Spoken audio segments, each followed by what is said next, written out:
안녕하세요. 오늘은 어쩌면 좀 무겁게 들릴 수도 있지만 사실 우리 모두가 언젠가는 마주하게 될 아주 중요한 이야기, 바로 임종돌봄에 대해 나눠보려고 해요.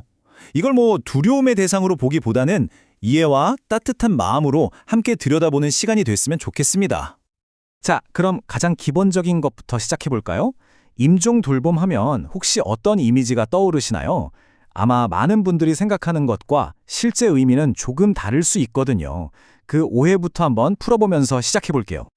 여기서 진짜 중요한 건 말이죠. 관점을 확 바꾸는 거예요. 목표가 시간을 억지로 늘리는 치료가 아니라 남은 시간의 질을 높이는 돌봄에 있다는 거죠. 그러니까 하루하루 매 순간을 최대한 편안하고 평화롭게 채우는 데 집중하는 것. 그게 바로 핵심입니다. 이 차이를 아는 게 정말 중요해요. 임종 돌봄은 절대로 포기가 아닙니다. 오히려 가장 적극적인 의미의 선택이라고 할 수 있죠. 초점을 치료에서 돌봄으로 옮기고 그 모든 결정의 중심에 바로 그 사람의 의지를 딱 세우는 거니까요. 자, 임종 돌봄이 어떤 철학을 가지고 있는지 이제 좀 감이 오시죠?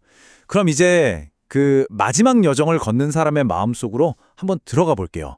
당사자뿐만 아니라 곁에 있는 가족들까지 그분들이 겪게 될 아주 복잡한 감정의 지도를 함께 펼쳐보는 시간입니다.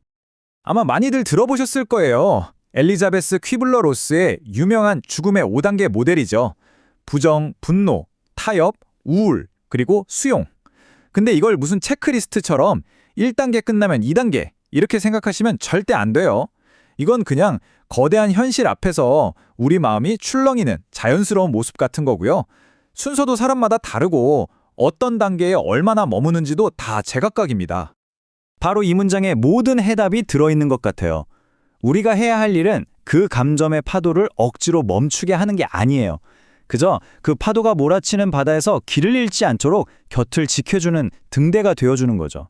그러면 안 돼라고 판단하거나 설득하려 들기보다 그냥 곁에 있어주는 것. 그 존재만으로도 가장 큰 힘이 됩니다. 네, 이렇게 감정적인 부분도 중요하지만 이걸 넘어서서 한 사람의 존엄성과 자율성을 법적으로 그리고 제도적으로 보호하는 아주 구체적인 권리들이 있습니다. 이걸 아는 것도 정말 중요하죠. 크게 세 가지를 기억하시면 좋은데요. 첫째는 고통을 최소화하면서 존엄하게 삶을 마무리할 권리.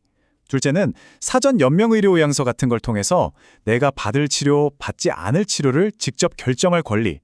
그리고 마지막으로 편안한 돌봄을 위한 호스피스나 완화의료를 이용할 권리. 이 세 가지가 뭐랄까 마지막 여정의 운전대를 다시 당사자에게 돌려주는 아주 중요한 장치들인 셈이죠.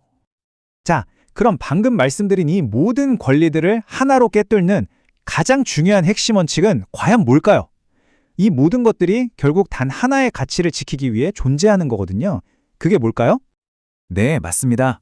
바로 스스로 선택할 권리입니다. 내 삶의 마지막 순간을 다른 누구도 아닌 바로 내가 결정할 수 있다는 것, 이것이야말로 임종돌봄이 지키고자 하는 가장 소중하고 또 절대적인 가치라고 할 수 있겠습니다. 자, 지금까지는 마음과 권리에 대한 이야기였다면 이제는 우리 몸이 마지막을 준비하면서 보내는 신호들에 대해 알아볼게요. 이걸 미리 알아두는 건 깜깜한 길에 등불을 켜는 것과 같아요. 막연한 두려움을 줄이고 이 모든 게 자연스러운 과정이라는 걸 이해하는 데 정말 큰 도움이 될 겁니다. 가장 먼저 감각과 의식의 변화가 찾아오기 시작해요. 시야가 흐려지고 말이 조금 어눌해지기도 하고요. 움직임도 줄어들죠. 이걸 세상과의 연결이 조금씩 부드러워지는 과정이라고 생각하시면 어떨까요? 우리 몸이 불필요한 에너지를 아끼기 위해서 서서히 활동을 줄여나가는 아주 자연스러운 단계인 거죠. 그리고 이어서 우리 몸의 가장 기본적인 엔진이라고 할 수 있는 순환계와 호흡에도 변화가 생깁니다. 체온이 변하고 맥박이나 혈압, 호흡 패턴이 불규칙해질 수 있어요. 이건 마치 비행기가 착륙을 위해 서서히 고도와 속도를 줄이는 것과 같아요. 이 또한 지극히 정상적이고 자연스러운 과정의 일부입니다. 자, 그럼 지금까지 우리가 나눈 이 모든 것들을 알았다면 우리는 곁에서 어떻게 최상의 지지를 보낼 수 있을까요? 사실 이게 무슨 대단한 기술이 필요한 게 아니거든요. 몇 가지 아주 간단하지만 정말 강력한 원칙들로 정리해 볼 수 있습니다. 결국 지금까지 이야기한 모든 철학과 이해가 바로 이 행동들로 모이는 거예요. 혼자 두지 않는 것, 주변을 차분하게 만들어주는 것, 그리고 무슨 말을 해야 할까 고민하기보다 그냥 그 존재 자체로 곁에 있어주는 것. 침착하고 존중하는 태도를 잃지 않는 것. 바로 이게 우리가 연민을 실천하는 가장 구체적인 방법입니다.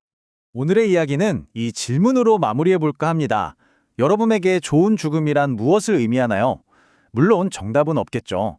하지만 오늘 우리가 함께 나눈 이야기들을 바탕으로 나 자신에게 그리고 내 소중한 사람들에게 존엄한 마무리란 과연 어떤 의미일지 한 번쯤 깊이 생각하고 또 대화해보는 그런 계기가 되었으면 정말 좋겠습니다.